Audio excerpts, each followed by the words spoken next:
ऋणे ऋणवान भवति आपस्तंभ विषय सूत्र लेखाला संसार जो मनीष जन्म हम तापर तीन ऋण लगे से तीन ऋण हूँ देव ऋण पितृ ऋण ऋषि ऋण आपण सबुदिन सूर्यालोक नौ पृथ्वीर रस नौ वायु ग्रहण कर देवता मान ऋण अच्छे सुझे केमी महर्षि मनु कहले देव ऋण को सुझापी एकमात्र मध्यम हूँ अग्निहोत्र होमेर देवे बलि भृद लेखाई आप मनुस्मृति पढ़िए मनुस्मृति खोलिक देखिए कौ यज्ञ क्यों ऋण क्या द्वारा सुझिब होम द्वारा देवता ऋण सुझिब पितृ ऋण केमिति ना बाप मां सेवा करवा जीवित अवस्था श्रद्धा करवा जीवित अवस्था तृप्ति करवा एक ही कहुला श्राद्ध और तर्पण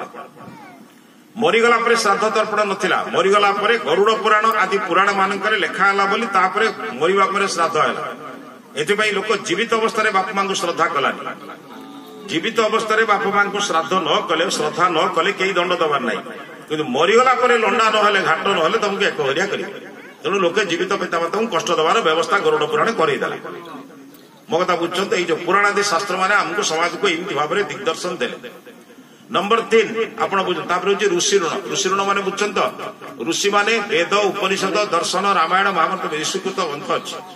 ये ग्रंथ को पढ़ा से अनुसार जीवन यापन करने को ऋषि ऋण कहते यही कथा को ठीक जदि आप बुझे समस्ते यज्ञ विविध पिंधुले और समस्ते यज्ञ विविध पिंधि सबुदिन यज्ञ करुले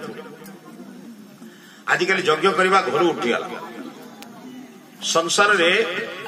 भाई मान को पचार लोक बस संसार रे जेते देवता अच्छा आमे दौथुआ प्रसाद खाती ना आम फेरी आमे 12टा कदली नहीं ठाकुर पाखे देनु पूरा तारेडी पर्यंत जीवा 2टा नड़िया आमे भोग दबा 2टा जाक फेर ना 2टा खंडे जीव खंडे जीव कौन पुरोहित जदि खंडे छिड़े चलू अन्न पकेब ठाकुराणी किसी खाती आया आप परीक्षा कर देखो 12टा कदली सकाल 6टा दिंतु संध्या 6टा पर्यंत रखु जदि पिंपुड़ी जंदा असरपा खाई किंतु कई खाती किंतु एकमात्र देवता जी खाती कोई पारे से किए देवता आपण सम्मुख में जहाँ देवे से भोजन करेंगे से देवता किए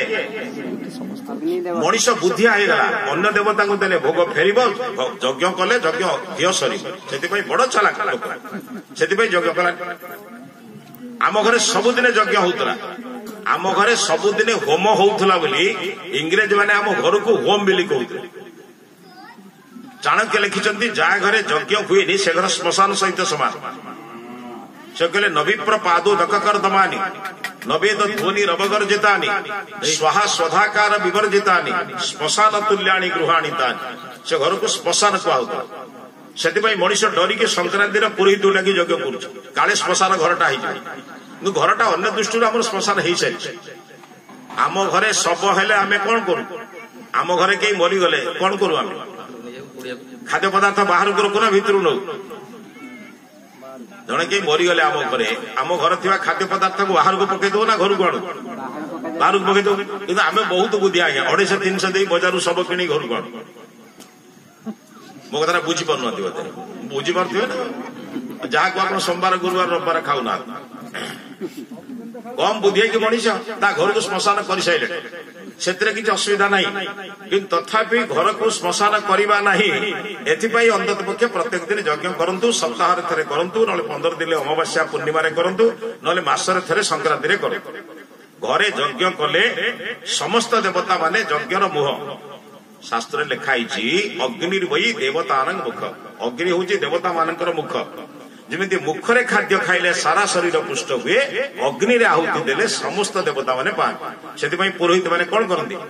यज्ञ कला बेले नारायण स्वाहा महालक्ष्मी स्वाहा इंद्राय स्वाहा यज्ञ स्वाहा कौटी करते जानती यज्ञ देले मिल आउ जहाँ आम करुँ पुरोहित कथा बुझिले कौन तो मनीष बंचब ना गोटे पद्धति से आरंभ गला बुझु तो यज्ञ करने शास्त्र कहुई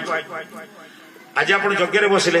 कौन बुझे यज्ञ जो मैंने बसती जजमान बोली कहते जमी गुण थाए गुणवान कहती धन थाए धनवान कहती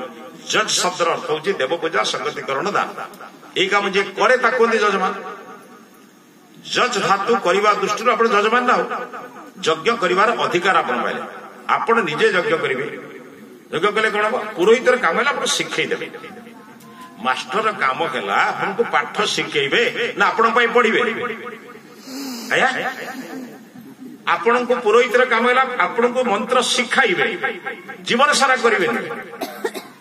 ଉଲ୍ଟାଟା ସେଇଠି ହେଇଯାଇଛି। ମୋ କଥାଟା ବୁଝିପାରୁଛନ୍ତି ତ? ପୁରୋହିତ ଆଚାର୍ଯ୍ୟ ମାନଙ୍କର କାମ ହେଲା ଯଜମାନ ମାନଙ୍କୁ ସମୃଦ୍ଧ କରିବେ, ଶିକ୍ଷିତ କରିବେ, ବିଦ୍ୱାନ କରିବେ। ଆପଣଙ୍କୁ ବିଦ୍ୱାନ କରେଇଲେ ଆପଣ କରିବେ।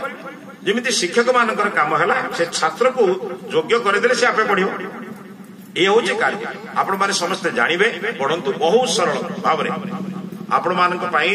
ଅତି ସରଳ ବହି ଅଛି, ନିଜେ ପଢି କହିପାରିବେ, କିଛି ଅସୁବିଧା ନାହିଁ। ଯଜ୍ଞ କରିବା ଦ୍ୱାରା ଘର ଭିତରୁ ଦୂଷିତ ବାୟୁ ପ୍ରଥମେ ପଳେଇବ। ଆପଣ ଦେଖନ୍ତୁ, ପ୍ରତ୍ୟେକ ଦିନ ମଳମୂତ୍ର ଛେପଖଙ୍କାର ଦ୍ୱାରା ଆପଣ ବାୟୁମଣ୍ଡଳକୁ ଦୂଷିତ କରୁଛନ୍ତି। ଯଦି ଆପଣ କିଛି ନ କରିବେ ତାହେଲେ ବାୟୁମଣ୍ଡଳ ଦୂଷିତ ହବ ନା ପ୍ରଦୂଷଣ ମୁକ୍ତ ହବ? ଦୂଷିତ ହବ। ଆପଣ ଗାଡି ମଟର ଚଢିବେ,